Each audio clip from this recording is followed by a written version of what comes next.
My girlfriend called me ugly in front of her friends and dumped me at a restaurant, leaving me to pay for the dinner. As she walked away, she loudly said, "A guy like you should be grateful I even dated you." I smiled and calmly waited. This morning, my phone blew up with 13 missed calls. You guys, I'm still processing what happened last weekend. I keep replaying it in my head and wondering if I somehow imagine the whole thing. But nope. My maxed out credit card and the ice cream stains on my couch confirm it was very real. For context, I had been with Rachel for 2 years. 2 years. Not some casual fling or whatever. We had the whole routine down.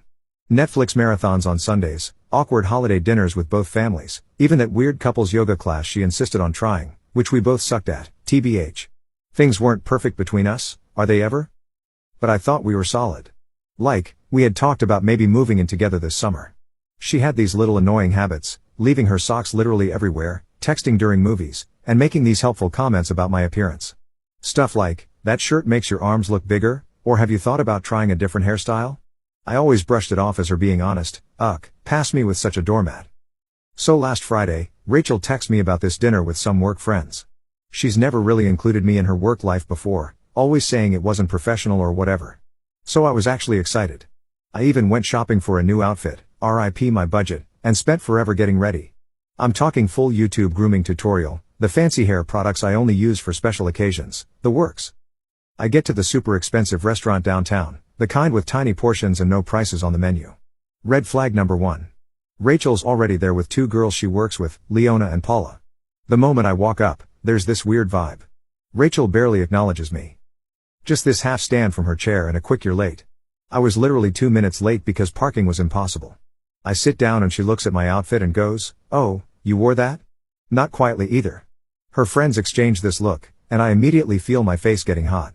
For the record, I was wearing a dark blue button-up that I thought looked nice, nothing crazy or inappropriate. I try to laugh it off, is there a dress code I missed? But she just shrugs and says they already ordered appetizers. Cool. The next hour is basically Rachel talking about work stuff I don't understand while her friends nod along. Whenever I try to join the conversation, Rachel either talks over me or explains why I'm wrong about whatever I just said. At one point, I mentioned something about a customer at my store, and Rachel interrupts with, "He doesn't really get how things work in the real business world," with this dismissive wave, like retail isn't a real job. I've been a manager for 3 years. I'm sitting there getting more uncomfortable, wondering if Rachel's always been this condescending and I just never noticed, or if she's showing off for her friends. Either way, not a great look. Then Leona asks how we met, and I start telling the story about how her coworker Victor is my best friend and introduced us. Rachel cuts me off mid-sentence and says, "Yeah. Victor felt bad for him. I was doing a favor, really." Then, laughs.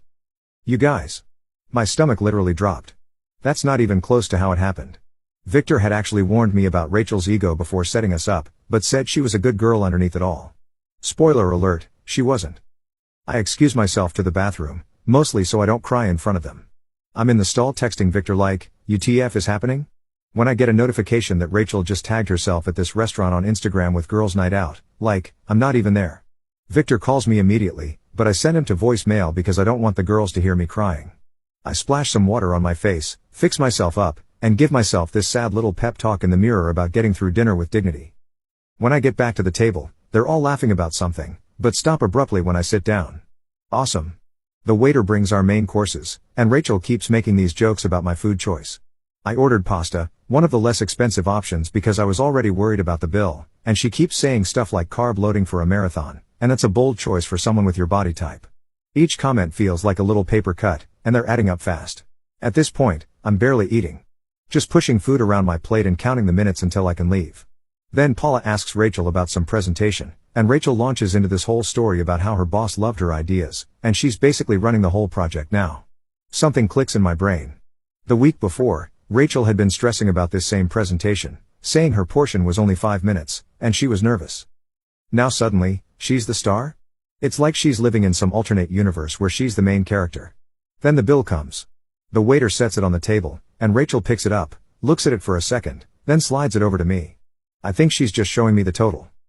But then she says, and I will never forget this. "You know what? I don't think this is working." I stare at her, waiting for the punchline. There isn't one. "I've been trying to make this work, but I'm just not attracted to you anymore. I think we should break up." In the middle of a restaurant. In front of her friends. After 2 years together, who does that? I'm completely blindsided. Are you serious right now? This is how you want to do this? She stands up, grabs her jacket, and says, I still get a knot in my stomach thinking about it. A guy like you should be grateful I even dated you this long. You're not exactly a prize. Then she and her friends just left. They all walked out together laughing, leaving me sitting there with a $347 bill for all their stupid Wagyu appetizers and fancy cocktails. The waiter came over with this look of pity that made everything 1,000 times worse. I paid the bill with my credit card, which I'm still paying off from Christmas, yay, and somehow made it to my car without completely falling apart. I called Victor from the parking lot sobbing so hard he couldn't understand me at first. He came straight to my apartment with a pint of Ben & Jerry's and a bottle of wine, the real MVP. Between ugly crying and stress eating cookie dough, I told him everything. He was livid.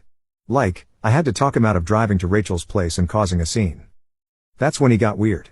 He kept asking questions about what Rachel had said about work, projects she mentioned, her role in the company. Finally, he was like, Sebastian, I don't know how to tell you this, but Rachel isn't who she says she is at work. Turns out, Rachel isn't some hotshot marketing girl about to get promoted. She's an assistant who makes coffee runs and schedules meetings. All those business trips? Complete fabrications. The big presentation? She was just doing the slides for the actual team. The fancy title on her LinkedIn? Total fiction. I felt like such an idiot. For 2 years, this girl had been lying about basically everything, and I never questioned it. What else had she been lying about? That night after Victor left, I went into full detective mode. I scrolled back through our text history, our photos, everything. So many inconsistencies I'd missed. Comments about money that didn't add up. Times she had to work late, but her location showed her across town. I couldn't sleep. I kept replaying that moment in the restaurant, how small she made me feel, how humiliated I was. At, 3 a.m., I get a text from a number I don't recognize. Hey. It's Chloe from Rachel's office. Victor gave me your number. There's some stuff you should know. That's when things got really interesting. First update. First, thank you all so much for the supportive comments on my last post. I literally cried reading some of them in a good way. A lot of you asked for an update, so here's what happened next in this absolutely wild situation. So after finding out from Chloe, who works with Rachel, that my girlfriend of 2 years had basically been living in a fantasy world of her own creation, I spent the next few days in that gross post-breakup fog. You know the one, where you're alternating between crying into a pint of ice cream and angrily scrolling through old photos wondering if any of it was real. My apartment looked like a disaster zone. Dishes piled up, laundry everywhere, and approximately 7 empty DoorDash bags because cooking felt impossible. The worst part was that I kept having these moments where I'd think of something funny to text Rachel, then remember what happened, and it was like being dumped all over again. My brain was literally stuck in a loop of, did that actually happen? And how did I not see this coming? I'd also been avoiding social media because I just knew Rachel would post something annoying. But Wednesday morning, I finally caved and checked Instagram. Sure enough, there was Rachel with some gym selfie captioned, "Level up, know your worth, the audacity." I nearly threw my phone across the room. Victor came over that evening with takeout and found me wrapped in my comforter like a sad burrito. He's been amazing through this whole thing, making sure I eat actual food, listening to me rant about the same things over and over, and not once saying I told you so, even though he had his suspicions about Rachel from the beginning. While we were eating, Victor showed me his texts with Chloe. Apparently, they'd been talking a lot, and she had tea to spill. According to Chloe, Rachel had been telling everyone at work that she dumped me because I was clingy and always talking about marriage. What? I was not the one who made a Pinterest board called Future Home Ideas. Yes. Rachel actually had one of these, which she claimed was research for some work project. Then Chloe dropped the real bombshell. Rachel wasn't just lying about her job title. She was currently on probation for taking credit for other people's work and might actually get fired soon. All those late nights working, she was frantically trying to fix mistakes before anyone noticed. Those business trips, complete fiction. I was still processing all this when my phone rang. It was Tom, Rachel's dad.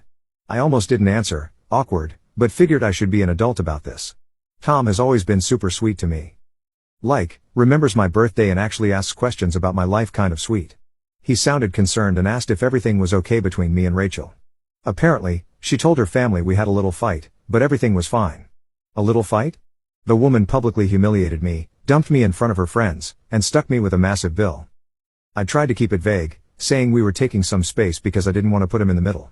Then he mentioned Rachel's birthday dinner on Saturday and how the whole family was looking forward to seeing me there. You guys. I nearly choked on my lemonade.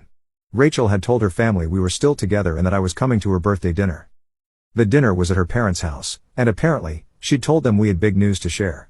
After hanging up, I sat there in shock while Victor looked at me like I'd grown a second head. He was like, is she delusional or just a pathological liar?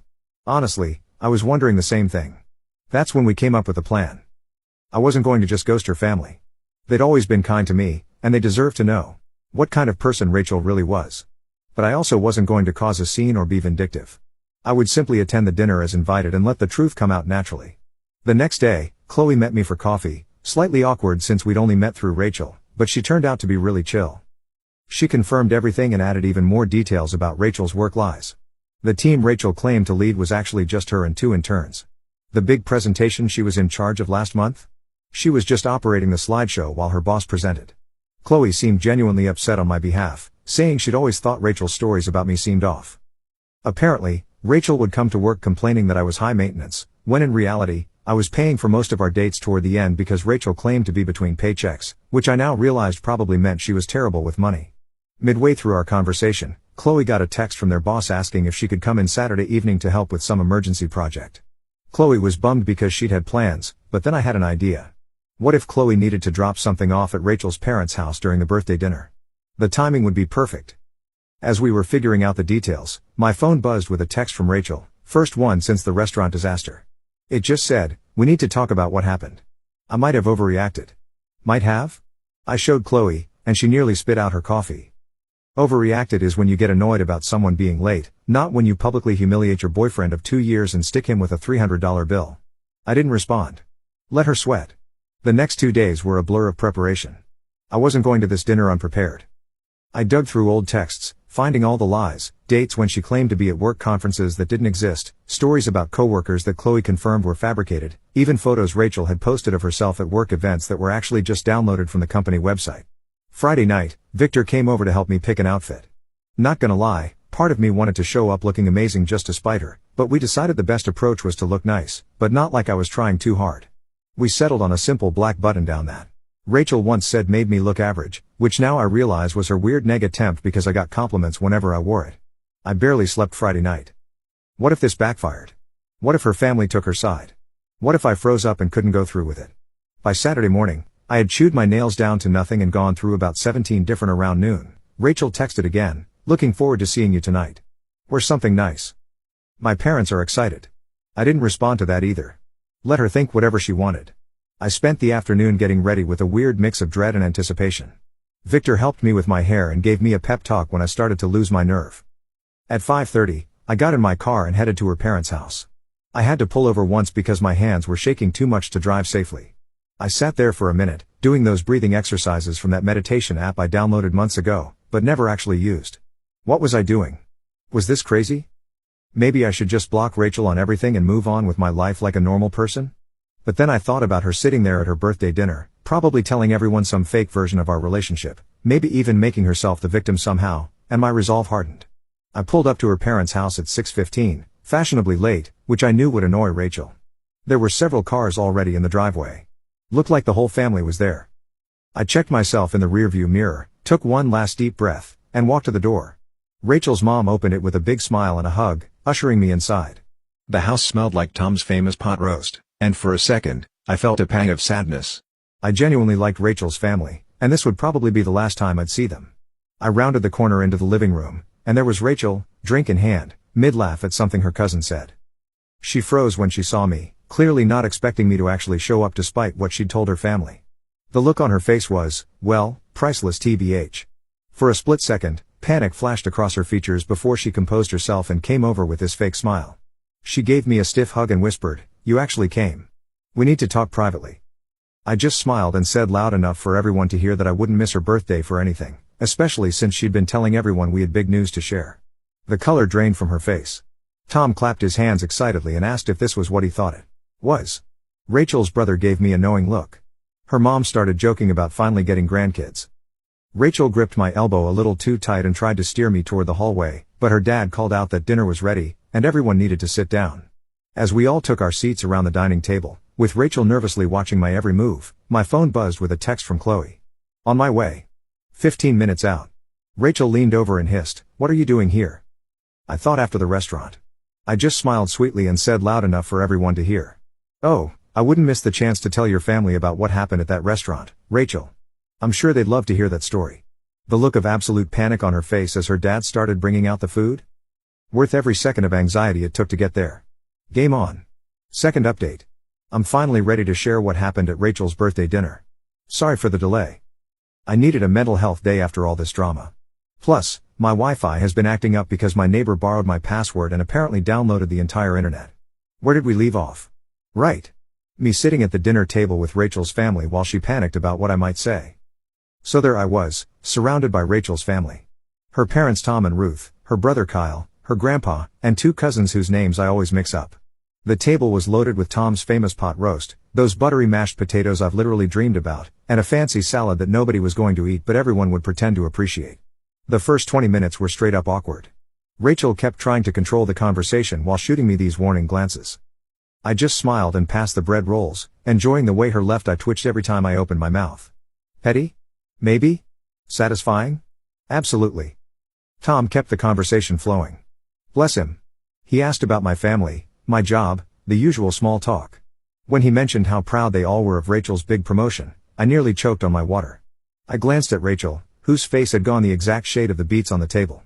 Rachel jumped in, talking about how her team was crushing their targets and how her boss was practically grooming her for senior management. I just nodded along, watching her dig herself deeper with each word. Ruth, who's always been the quiet type, suddenly asked Rachel about the Johnson account. Apparently, Rachel had been telling her mom about some huge deal she was supposedly leading. Rachel's answer was so vague, it could have been a horoscope. Something about strategic pivots and leveraging core competencies that literally meant nothing. Her brother Kyle caught my eye across the table. He's always been the skeptical one in the family, the type to Google facts during arguments and call people out on their BS. He raised an eyebrow at me like, is she for real right now? That's when Tom brought up the future. He asked us about our big news and whether it had anything to do with us taking the next step. Rachel nearly dropped her fork and mumbled something about it not being the right time to discuss it. Her grandpa, who has zero filter and is my absolute favorite person in her family, cuts in with, so are you two moving in together or what? Because Rachel said you were looking at apartments together. Again, news to me. The furthest we'd gotten in that conversation was me once saying, maybe we should think about combining our Netflix accounts to save money. Rachel tried steering the conversation back to herself, talking about how her boss had given her a company card for business expenses. I couldn't help myself. I asked what kind of expenses she was authorized to approve. She stammered something about client dinners and team outings. That's when I casually mentioned, oh, speaking of dinners, Rachel took me to this amazing restaurant last week. What was it called again, honey? The one where you met up with Leona and Paula? The color drained from her face faster than my phone battery on TikTok. Seriously, my phone can't handle more than 20 minutes of scrolling before dying. Anyone else? Before she could respond, the doorbell rang. Perfect timing. Tom went to answer it, and I heard his delighted, "Oh, Chloe." What a surprise. Rachel looked like she might actually pass out. Chloe walked in with a folder, all professional, in her button-up shirt. She apologized for interrupting the birthday dinner, but said she had some work documents Rachel needed to sign urgently for Monday morning. Tom, being the perfect host, immediately invited her to join us for cake later. Rachel tried to usher Chloe toward the front door, but Ruth insisted they could handle work stuff right there at the table since we're all family here. Chloe sat down in the empty chair beside me, which I'd strategically saved NGL. Rachel was gripping her fork so hard I thought it might bend. That's when Ruth asked Chloe how the big presentation went, the one Rachel had apparently been leading. Chloe looked confused for a second before catching on. She glanced at me then at Rachel, and I could see her making a decision. Chloe said the presentation went well but clarified that their boss had delivered it, with Rachel and the team providing support. Ruth looked confused and said that wasn't how Rachel had described it. I jumped in because I'm messy like that and asked Chloe about Rachel's promotion. Poor Chloe looked so uncomfortable. Caught between loyalty to a coworker and not wanting to lie to an entire family, she fidgeted with her napkin and said something vague about company restructuring. Rachel interrupted with this fake laugh and tried changing the subject to sports or whatever, but her brother wasn't having it. He asked Chloe point blank what Rachel's current title was. The silence that followed was like that moment when you drop something in a public bathroom. Everyone hears it. No one wants to acknowledge it. Chloe looked at Rachel, who was silently pleading with her eyes, then at me. I nodded slightly. She cleared her throat and said that Rachel was an administrative assistant in the marketing department. The silence. Ruth put down her fork slowly. Her grandpa made this little hump sound. Kyle muttered something that sounded suspiciously like, I knew it. Rachel immediately went into damage control mode, saying Chloe was confused, that she had multiple roles, that it was complicated. But the dam had broken. Her family started asking specific questions that she couldn't weasel out of. When did you get promoted? She hadn't. Why did you say you had a team? She didn't. What about that corner office you mentioned? Also fictional. With each question, Rachel's stories unraveled more. She kept looking at me like this was somehow my fault, which just made me more determined to let everything come out. Tom, bless his heart, tried to smooth things over. He suggested we all have some cake and talk about happier things. As he went to the kitchen to get it, Kyle asked me directly about the restaurant I'd mentioned earlier. This was my moment. I took a deep breath and told them everything. How Rachel had invited me to meet her friends, how she'd belittled me throughout dinner, how she dumped me in front of everyone and walked out, leaving me with a $347 bill I could barely afford. Rachel tried interrupting several times, but her mom shut her down with this look I'd never seen before. Pure disappointment. Rachel's defense, that I was exaggerating and playing victim, that I had embarrassed her in front of her colleagues by not fitting in, that leaving me with the bill was teaching me financial responsibility. Her grandpa actually snorted at that last one. Chloe, who had been quiet through most of this, finally spoke up. She confirmed my story, adding that she'd heard Rachel bragging to coworkers about how she'd put me in my place. She even pulled out her phone and showed texts from Paula, receipts, y'all, discussing what had happened. Tom came back in with the cake just as Rachel was trying to paint herself as the victim. He set it down and asked what he'd missed. No one spoke for a moment. Then Rachel's mom said, very quietly, that they needed to have a family discussion about honesty. Rachel exploded, like full-on temper tantrum. She accused me of turning her family against her, called Chloe a traitor, and said everyone was just jealous of her success. What success? She knocked over her water glass, pointed at me, and yelled that a guy like me should be grateful she even bothered with me. Her dad gasped. Her grandpa said something that I'm pretty sure was old people swearing. Her brother just shook his head like he wasn't even surprised. I stayed calm somehow and said that the only thing I was grateful for was finally seeing who she really was. Rachel stormed out, slamming the door so hard that one of Tom's decorative plates fell off the wall and cracked. The aftermath was weirdly peaceful. Tom apologized to me like 50 times. Ruth looked tired and sad. Kyle helped clean up the spilled water. Chloe apologized for her part in the awkwardness but said she couldn't stand by while Rachel lied to everyone. Then the strangest thing happened.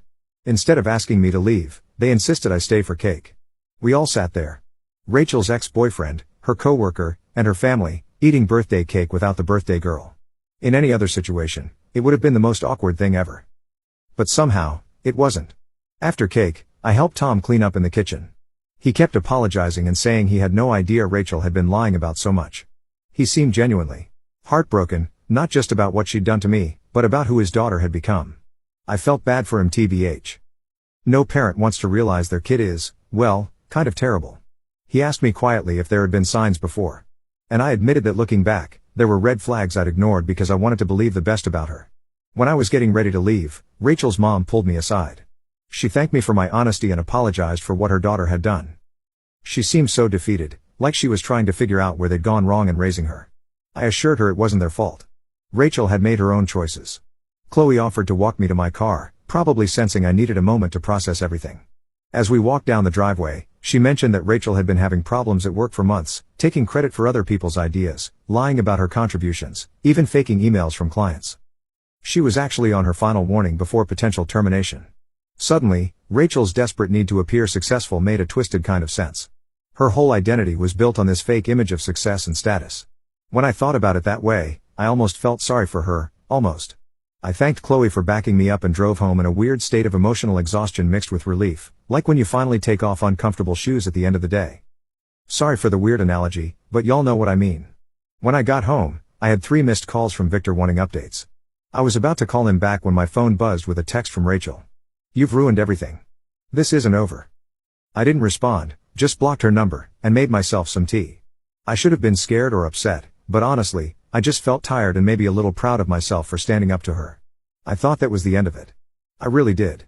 But this morning, my phone blew up with 13 missed calls from Rachel's dad, her brother, Chloe, and several numbers I didn't recognize.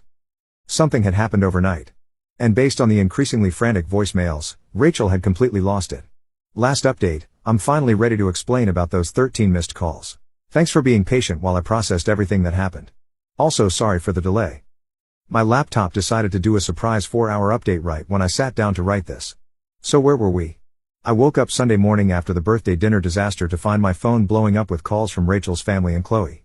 At first, I legit thought someone had died or something. My stomach did that awful dropping thing as I scrolled through the notifications. 5 missed calls from Tom, 3 from Kyle, 2 from Chloe, and 3 from numbers I didn't recognize. I called Tom back first because he seemed the most worried based on his voicemails, which were just variations of Sebastian. Please call me as soon as you can. He picked up on the first ring sounding exhausted. Apparently, after Rachel stormed out of the birthday dinner, she'd gone on a complete bender. She'd shown up at her ex-boyfriend's apartment at, 2 a.m. drunk and ranting about how I'd ruined her life. The ex, who I didn't even know existed tbh, was understandably freaked out and called Kyle, who had to go pick her up. But that wasn't all. Rachel had also spent the night sending unhinged messages to practically everyone we knew. She'd texted Chloe threatening to ruin her at work. Lol, good luck with that when you're about to get fired. She'd posted this long rambling status on Facebook about how she was surrounded by snakes, and people would regret betraying her. Most concerning was that she'd posted my address in a private message to her friend Paula, saying she was going to make me pay for humiliating her. Paula, who apparently has some moral compass, immediately called Tom and forwarded the message, which is why he was trying so desperately to reach me. I was sitting on my couch in my ratty old pajamas, hair still in yesterday's messy bun, trying to process all this information while Tom apologized approximately 50 times for his daughter's behavior. I should have been scared, I guess. But honestly, I just felt tired. Like, when your phone is stuck at 1% battery for hours, just waiting for it to finally die so you can charge it and move on. Tom insisted on coming over just to make sure I was okay, which was super sweet, but also made me panic clean my apartment. Nothing motivates tidying up like knowing someone's dad is about to see your living space. Am I right? I was literally throwing dirty laundry into my closet and scrubbing dried toothpaste off the bathroom sink when my doorbell rang. It wasn't just Tom. Kyle was with him too. They brought coffee and those little pastries from the bakery near their house, which, not gonna lie, might be what I miss most about being with Rachel. We sat at my tiny kitchen table with the wobbly leg that I've been meaning to fix for months, and they filled me in on the Rachel situation. According to Kyle, this wasn't the first time Rachel had lied about her life. In college, she'd apparently told everyone she was on the softball team when she'd actually been cut during tryouts. She'd once claimed to be talking to a popular guy who had no idea who she was. There was a whole pattern of her creating this fictional version of herself that was more successful, more popular, more everything. As they were talking, my phone kept buzzing with texts from friends who'd seen Rachel's social media meltdown. Victor was freaking out, wanting to come over with his girlfriend who does kickboxing just in case. He watches too many crime shows, I swear. My group chat was blowing up with confused messages about the dramatic subtweets Rachel was posting. That's when my doorbell rang again. I literally froze, wondering if it was Rachel. Kyle peeked through the blinds and let out a long breath. It was Chloe. Apparently, Rachel had been blowing up her phone all morning too, and Chloe wanted to warn me in person since Rachel had mentioned paying me a visit. So there we all were, me, Rachel's dad, her brother, and her coworker, sitting in my living room on a Sunday morning, trying to figure out what to do about this woman-child throwing a tantrum because she got caught in her lies. If it wasn't so stressful, it would have been hilarious. Like, imagine explaining this situation to someone who wasn't there. Chloe mentioned that their boss had already gotten wind of Rachel's social media tirade. Someone had screenshotted and forwarded it. So Monday at work was going to be interesting. Kyle was worried Rachel might do something stupid if she lost her job on top of everything else. That's when my doorbell rang again. This time, it was the building manager, looking super awkward. Apparently, Rachel had been downstairs making a scene in the lobby, demanding to be led up to my apartment. The manager had refused, bless him, and threatened to call the police, at which point Rachel had stormed off, but not before yelling that I was a lying bastard loud enough for the entire first floor to hear. Tom looked devastated. He kept apologizing and saying he didn't know where they went wrong with her. I felt terrible for him. Imagine realizing your adult daughter is basically a walking red flag. Kyle was more practical, suggesting I document everything just in case Rachel's behavior escalated. We were all sitting there trying to figure out what to do when my phone buzzed with a notification. Rachel had tagged me in an Instagram story. Against my better judgment and everyone in the room telling me not to look, I opened it. It was a photo of me from early in our relationship, sleeping on her couch with my mouth open, captioned, "Mr. Perfect who ruined my birthday isn't so perfect. A guy like you should be grateful anyone took pictures of you at all." Like, that was her big revenge? A slightly unflattering photo from 2 years ago? I actually laughed out loud, which wasn't the reaction Tom was expecting. But honestly, if that was the worst she could do, I was going to be fine. Just as we were discussing next steps, there was a loud pounding on my door. We all jumped. Then we heard Rachel's voice, slurring slightly. "I know you're in there. Open the door." Chloe immediately stood up like she was going to confront Rachel, which was sweet, but unnecessary. I was already calling the building security guard, perks of a slightly more expensive apartment building. Rachel kept pounding and yelling, and I could hear my neighbor's door open as she came out to see what the commotion was about. By the time security arrived, Rachel had moved on to kicking the door. The security guard didn't mess around. He told Rachel to leave or he'd call the police. There was some back and forth that I couldn't quite make out, then silence. The guard knocked gently and let me know Rachel had left the building but was still in the parking lot, possibly waiting. Tom was mortified. He insisted on going down to deal with his daughter himself. And honestly, I was happy to let him. He was so upset that Ruth, Rachel's mom, had to come pick them both up. The whole situation was just sad. After they left, Chloe and I sat on my couch in stunned silence for a bit. She finally broke it by asking if I had any alcohol, which felt like the appropriate response to the morning we'd had. We split a bottle of wine I'd been saving for a special occasion, and this definitely counted. By the time Chloe left, it was late afternoon, and I was emotionally exhausted. Victor came over and stayed the night just in case Rachel decided to make a return appearance. She didn't. Thankfully. We ordered pizza, watched bad reality TV, and tried to process the absolute soap opera my life had become. The next few weeks were, well, an adjustment.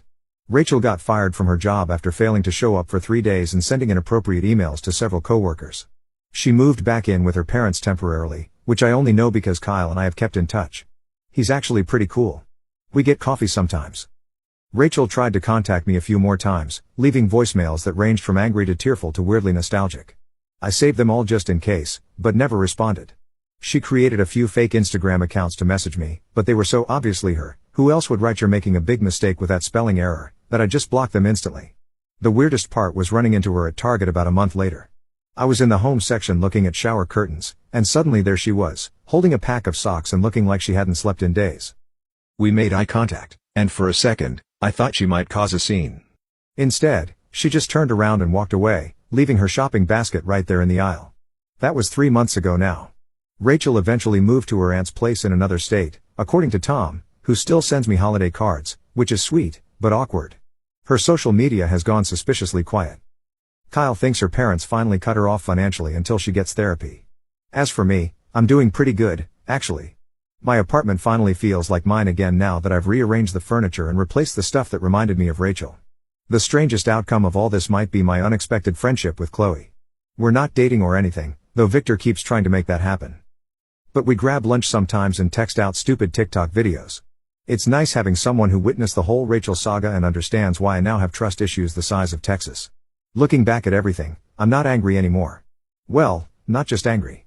I'm also weirdly grateful. Not for dating Rachel. Definitely not that. But for finding out who she really was before things went further. Imagine if I'd moved in with her or something? Shudder.